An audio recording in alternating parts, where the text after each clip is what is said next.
Welcome back, boys and girls. If you are now tuning in, we're in the middle of the story of Prophet Zakariyyah and his son, Prophet Yahya. Prophet Zakariyyah was an old man in his 90s when he prayed to Allah to grant him a son. Allah blessed him not only with a son, but a kind-hearted son who was destined to become a prophet. During the times of the prophets, Iblis visited all of the prophets from Adam to Isa, but he particularly liked engaging in conversation with Prophet Yahya. One day, Yahya said to him, "I want to ask you something." So Iblis said, "Say what you like, as your respect is very high in my sight. I cannot deny you." See, even Shaitan knew that Prophet Yahya was a great man, and even he had respect for him. So Yahya asked, "Tell me about all of your tricks that you use to make the people act against Allah's commands." He agreed and promised him that he would come to him the very next day with all of the answers. So the very next day, in the early morning, Yahya was waiting for him when suddenly an ugly figure approached him. His face was like a monkey, but his body was like a pig. His eyes were as big as his mouth, and his chin and his beard were missing. He had 4 hands, 2 of them on his breast, and 2 of them on his shoulders. His toes were all backwards, and he wore a gown and a turban. Tied to his waist were multicolored threads, and he had a bell in his hand, and the hooks hung from the bell.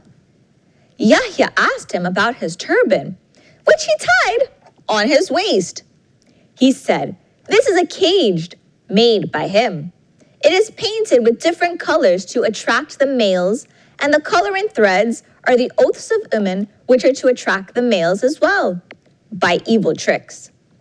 So Prophet Yahya asked about the bell, and Shaitan said it possessed all kinds of tastes. It has all sorts of sounds like a flute, a guitar, and a drum. And when a person drinks wine and does not enjoy it, I ring the bell. Hearing the sound of the bell, they'd start singing and clapping and dancing. The prophet asked, "What makes you happy?" And he said, "Women." Then he said, "When the virtuous people curse me, I go to their women and I make them happy." The prophet asked, "Well, what is in your head?" And he said, "These are the curses of good people." The prophet asked, "And how about the hooks which are hanging from it?" And Iblis said, "By these hooks I attract the mind and the heart of the good believers towards me." And then Yahya asked whether he would succeed over him. And Shaitan said no, not at all. Shaitan knew that even with all of his tricks, his bells, his whistles, his heads and his arms, he still was not as strong to win over the prophets. He was not as strong to convince people that Allah was wrong and weak. No matter what Shaitan did with all of his tricks, Allah would still be the most powerful, and the prophets would still be the most pious and sincere. So Shaitan said, "I have seen your attitude. When you eat more than even my hunger until I am alive." Shaitan also vowed that he would not give advice to any Muslim until the day of judgment. And he disappeared from there and did not come to see him again. You see, boys and girls, these are the tricks of Shaitan. He gets to us when we least expect it, catching us with our guard down to make us do things against Allah. We may not mean it, and we certainly never intend to disappoint Allah. But when Shaitan rings the bells and whistles and whispers, we fall prey to his evil tricks.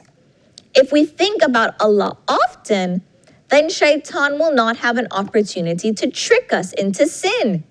He will see that it is too difficult to trick us. That is why he respected Prophet Yahya.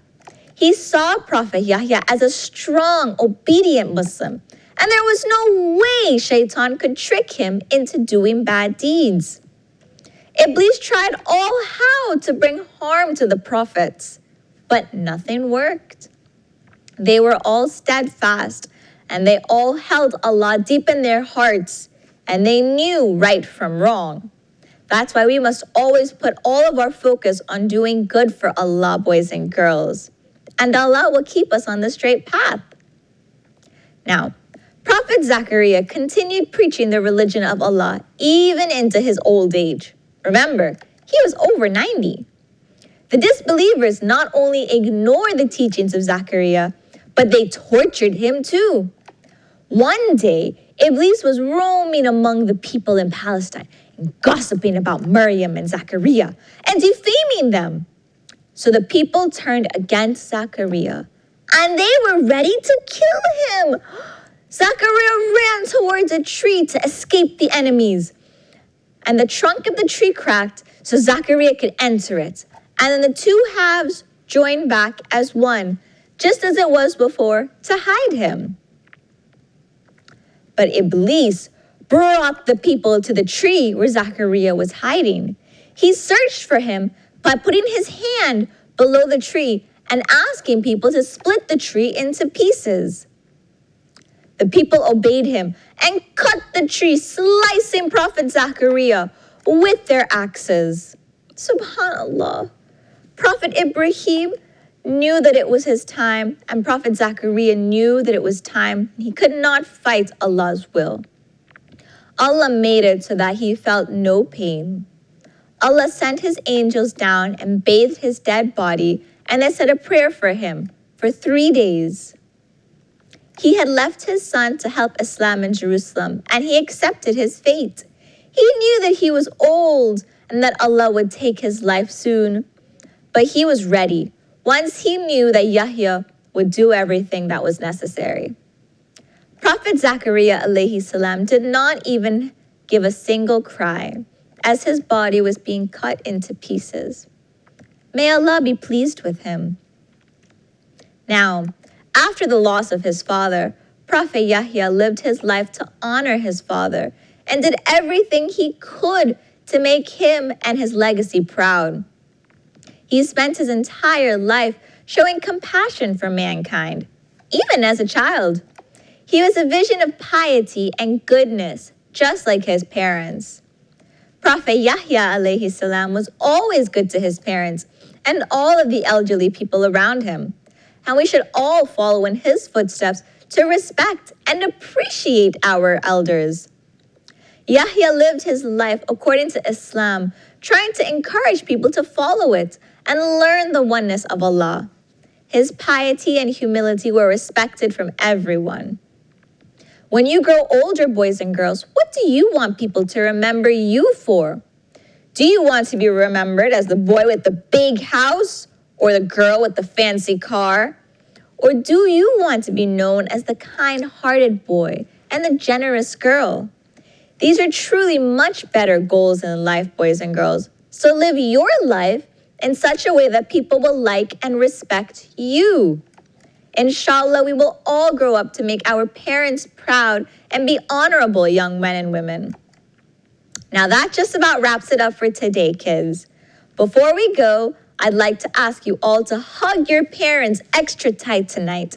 You don't know how much they prayed to have you in their lives, just like Prophet Zakariyyah did, and how many sacrifices they made to help you get to where you are today. So here's a few questions you all can discuss over dinner, boys and girls. Number 1, what was the one condition under which Prophet Zakariyyah would get his son? Here's a hint. It lasted 3 days.